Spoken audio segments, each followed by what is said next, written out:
There's no reason why this shouldn't be. L.Peterson does a lot of time down here in Victoria. She's an adopted local. And C.Shanahan from the Jan Juck Board Riders Club winning through the trials and earning her place in the draw. Big heat for Carly, the biggest heat of her life. Yeah. Absolutely petrified. And it's a real hurdle coming up against your heroes. We did have a wave during the break. It was L.Peterson getting started. Nice whip off the top. Getting a bit of release in the tail of the board. Driving through that carve. Lakey chasing a big result to get a year back on track here at Bells. And this is a good start, Rosie. Yeah, just really good start from Lakey. I think she's coming out of El Salvador and she's got something to prove. She had a really close heat against Sawyer Lindblad over there, and I think she's coming in with a lot of fire. Definitely, like knowing those little intricacies of a location as we see our first look at the wild card. Well, Carly from the East Coast, originally up there at Wooleye, just sort of on the coast near Grafton, halfway up the New South Wales coast. And potentially even an 8 if she had surfed it perfectly. Well, here we go, the world champ. She's going to get her first run at a scoring ride here at Bells Beach. Straight into it, nice carve. And in lumpy sections, keeps those rails very clean. Driving up into the pocket again. The wave does have some ribs that she negotiates reasonably well. And now eyes a finish on the inside. Flowing through to that shore break section. A little tweak on the tail there. Just trying to add any extras she can. But again, doesn't look rushed. Doesn't get impatient with the wave. Just waits for it to stand up and delivers. Nice little finish on the inside. Let's take it through the replay, Rosie. I like this from Katie. I think her body language at the moment, she's very engaged in what she's doing. She looks fired up. The rails are looking clean through those first 2 turns. Waiting on the bottom. There it gets a little bit lumpy, but there's a definite step in that wave. They're a little, on that bottom turn. It's not easy out there. There's lots of ribs up the face, but even ending off this wave. And back to that flow element, she had it. And now she's going to sneak one here. At the bottom end of the priority order, C.Simmers is up on a second wave in attack mode through those opening sections.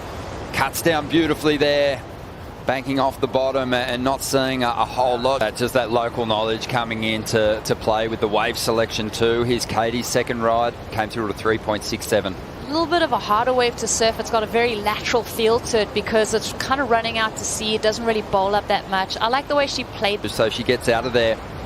On the outside, L.Peterson, good size set waves, promising signs. This swell starting to fill in.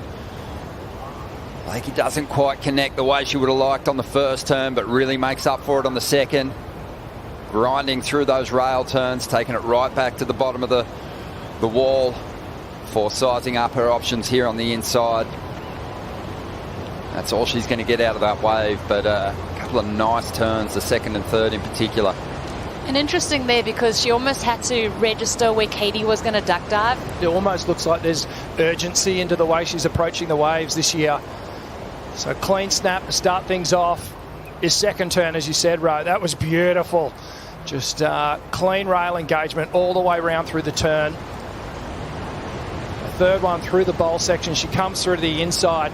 Really interesting to note the steepness of the wave between the bowl section and then when it comes through to that inside section, there's such a degree change in the actual face of the wave. You can see Lakey just roping that turnaround. Nice and low off the bottom. Really hard for these surfers to stay connected through that bottom turn with this chatter on the wave face at the moment. But she does it well, though she won't get credit for that. And this was Lakey. Medium-sized wave, but great attack right there. Oh my gosh, that Lakey's coming into this one with a lot of aggression, taking this medium-sized wave and making something out of it. I mean, you can argue that there was that disruption of flow as she entered out of that maneuver, but she makes up for it over here. A little bit off time, but. Welcome back to Live Action. Heat 3 unfolding. We've got the world champion, last year's Bells champion out there in the lineup. Trying to improve on a 3.67 to better her chances of avoiding the elimination round. C.Simmers up at the moment. Good size wave, bouncing off the foam here.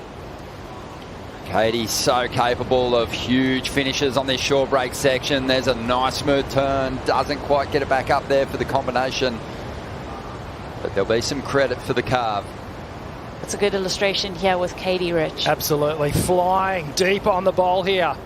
Coming around this big section. Deep bottom turn. Will snap off the top, cuts back, gets back to that power source. But unfortunately, this wave just sort of slopes out through the inside. There's another little cutback work here, looking for a big finish. But as you said, Ronnie, timing is so critical out here on the Bells Bowl. Just unfortunately mistimes that luck.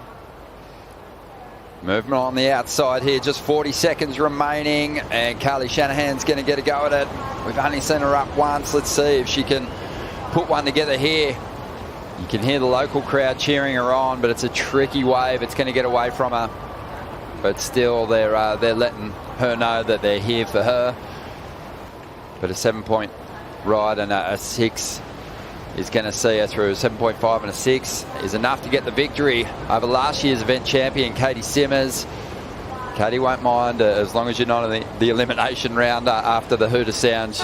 You're pretty happy.